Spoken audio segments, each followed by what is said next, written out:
So today I'm going to do a video on how to stay positive as a couple with dealing with infertility.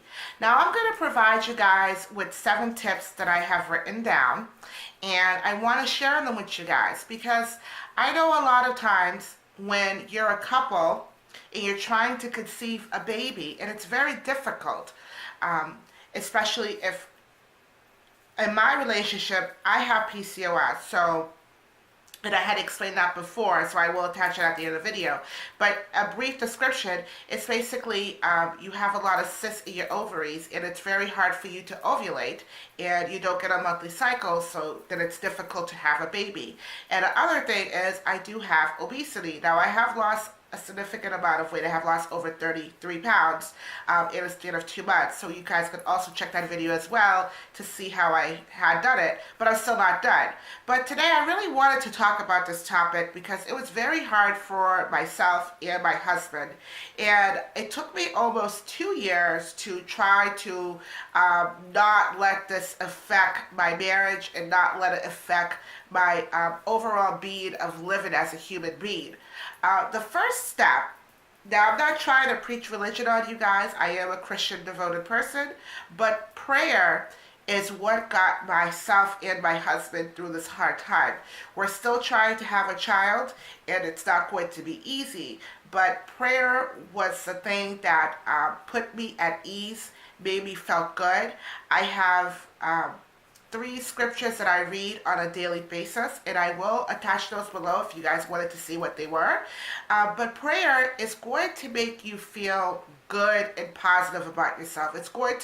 There are times as a couple when it's going to be too much for you. And, you could only talk to a relative or to a friend so many times about what you're going through. So having that constant connection with God is going to make you feel good about yourself. Now, I'm not saying you have to be a Christian in order for you to deal with this. You could also do yoga. Now, I haven't done yoga, but I know of people that have done yoga. They said yoga really works for them. It's a way that they can meditate, they could relax. So that's the other thing that you could do. And the other thing you could do is spa. Now, going to a spa, it is a little pricey, but if you're someone who, wants to splurge once in a while, going to a spa is going to relax your body. It's going to make you feel less tense. So prayer, yoga, spa treatment, all those things will help you feel at ease. The second thing is, a lot of times, I remember when my husband and I, because we've been trying for 4 years.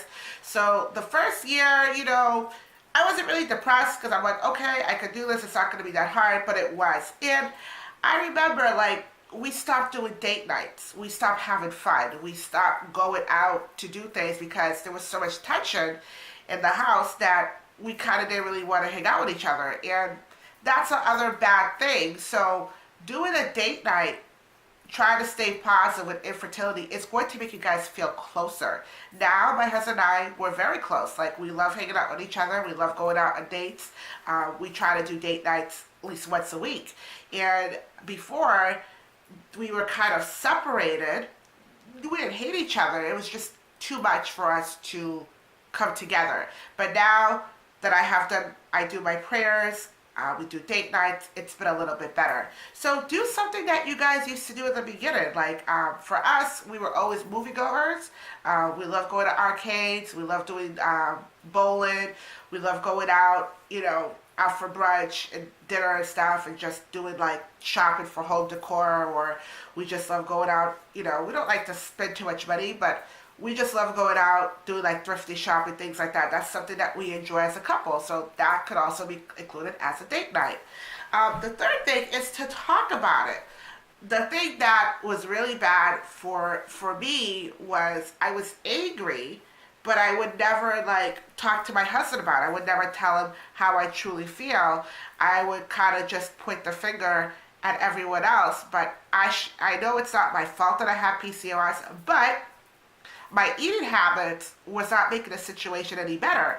I mean, I was still eating processed foods. I was still having junk food. I was still having burgers and fried chicken. So that was not helping the situation.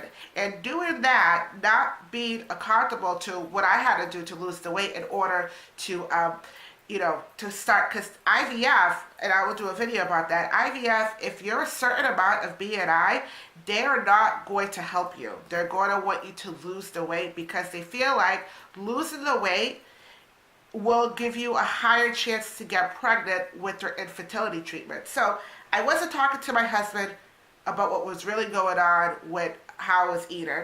I mean, he did notice I gained weight, but I would always lie to him. And I wouldn't really tell him how hurt I was. I was just angry. I would be angry at the doctors for not helping me. I would be angry at my friends for getting pregnant.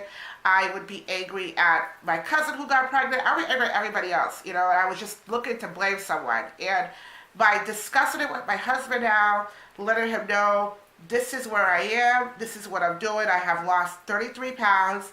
I go to all my doctor's appointments, and now we talk about it. I tell him how I feel. I mean, there are some days I'm going to be blue, and we talk about it. And there's some days I'm going to be great. And there's some days that it doesn't bother me. But that's how it is when you are going to this. You go to ups and downs. You have some days you're high, you have some days you're low. It could just be a commercial on the TV, or it could be a comment a friend made, or a comment a church fellow made. It could be anything that could trigger you back to that anger that you had towards being infertility. But talking about it with your spouse is going to make the situation better. The fourth thing is your friends. Now, I don't really have a lot of friends, but I do have a few friends that I'm close to. And I noticed when I was going to this problem, I didn't really want to hang out with them. I didn't really want to call them. I didn't want to make an effort. I just wanted to stay home in self-pity, and which is one of the worst things you can do when you're stuffing infertility as a couple.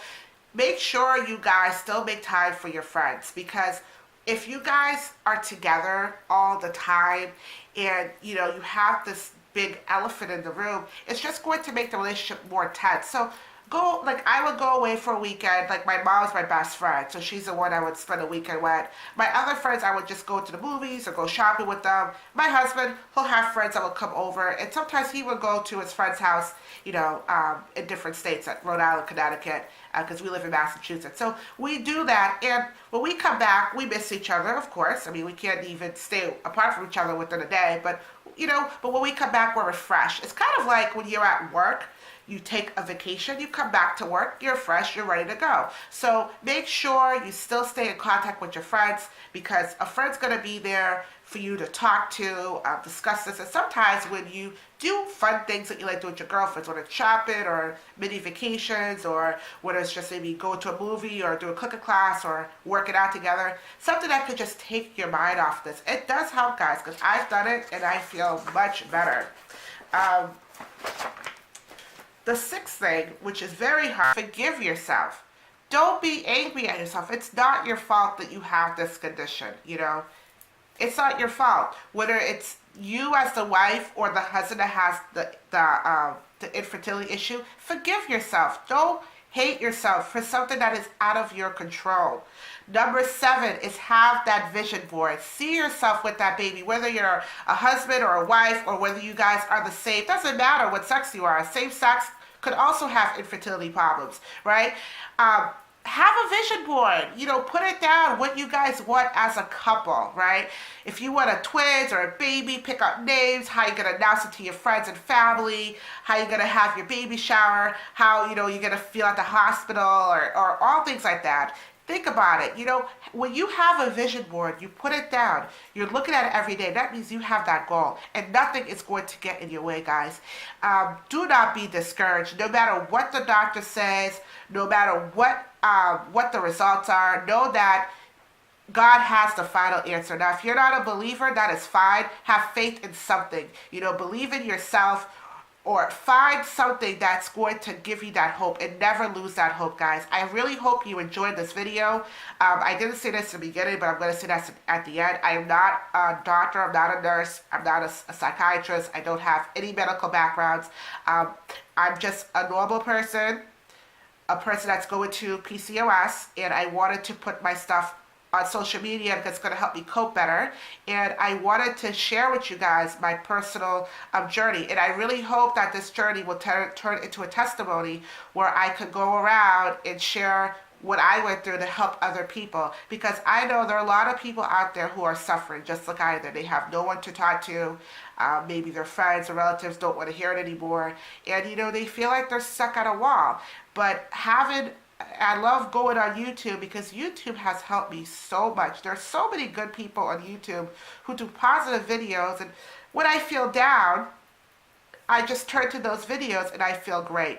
I will put my personal biblical scriptures that I read. I think it'll be very important if you guys are a Christian, or you don't have to be a Christian. If you want to see what I read, I will put that below. Hopefully that will help you guys. If you have any questions, please definitely leave me a message below.